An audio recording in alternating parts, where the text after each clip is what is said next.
Hello बच्चों, आज हम अध्याय 6 हमारे चारों ओर के परिवर्तन कक्षा षष्ठम का ये पाठ है विज्ञान का। और हम आज हमारे आसपास होने वाले परिवर्तन के ऊपर चर्चा करेंगे। हम देखते हैं कि हमारे आसपास बहुत सारे परिवर्तन होते हैं। जैसे सूरज उगता है, फिर डूब भी जाता है, मतलब दिन हुआ और रात हो गई।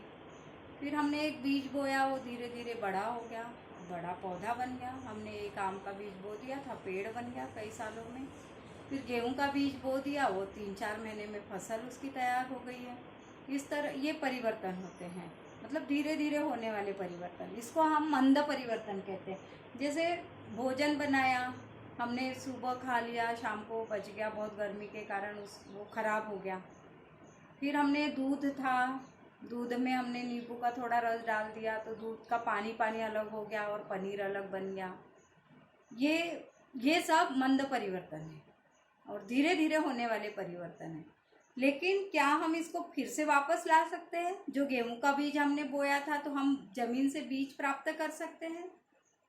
मैंने एक पेड़ लगाया था, क्या उससे मैं बीज प्राप्त कर सकती हूँ? हमको बीज मिलेगा, लेकिन जो हमने बोया था वो नहीं मिलेगा। ये परिवर्तन धीरे धीरे, जैसे मौसम का बदलना, अभी वर्षा ऋतु है, फिर ग्रीष्म ऋतु आ जाएगी, शीत ऋतु आ जाएगी। ये बड़े धीरे धीरे चलते हैं, तो ये सारे मंद परिवर्तन होते हैं।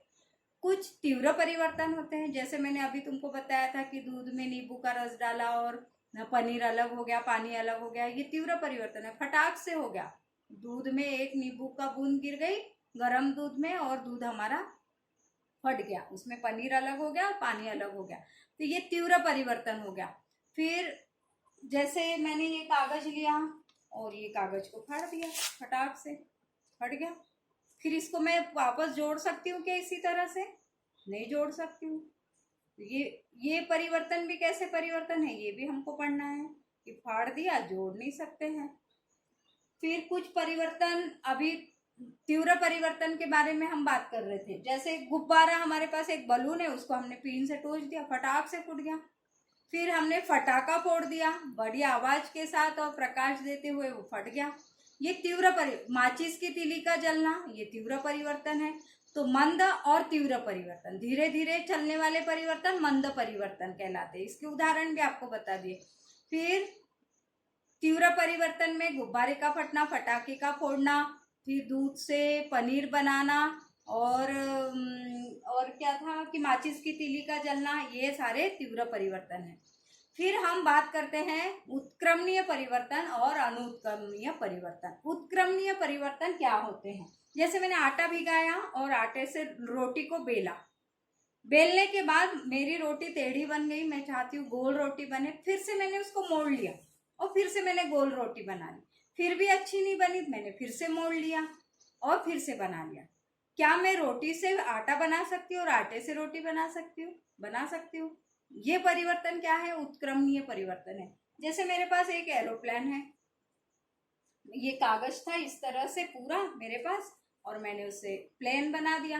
क्या मैं इसको फिर से कागज बना सकती हूँ? हाँ, बना सकती हूँ। ये देखो, ये मैं इसको पुनः खोल दूंगी और ये हमारा स्क्वायर पेपर फिर से बन गया।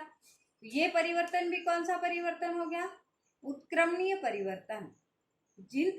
अगर मेरे पास ये आस्तीन है और मैंने इसको फोल्ड कर लिया, पानी में मेरे को काम करना है, मैंने फोल्ड कर लिया, अब क्या मैं फिर से वापस इसको ला सकती हूँ? हाँ, ला सकती हूँ। ये देखो, मैंने सीधा कर लिया, फिर से वापस आ गया। ये परिवर्तन कौन से परिवर्तन होते हैं? उत्क्रमणीय परिवर्तन होते हैं। मैंने बलून फुलाया, हमारा बलून बड़ा फूल गया, अब मैं उसको फिर से छोटा चाहती हूँ तो मैं कर सकती हूँ क्या? हाँ, मैं कर सकती हूँ, क्योंकि मैंने उसकी हवा निकाल दूंगी तो फिर से अपने साइज में वापस आ जाएगा।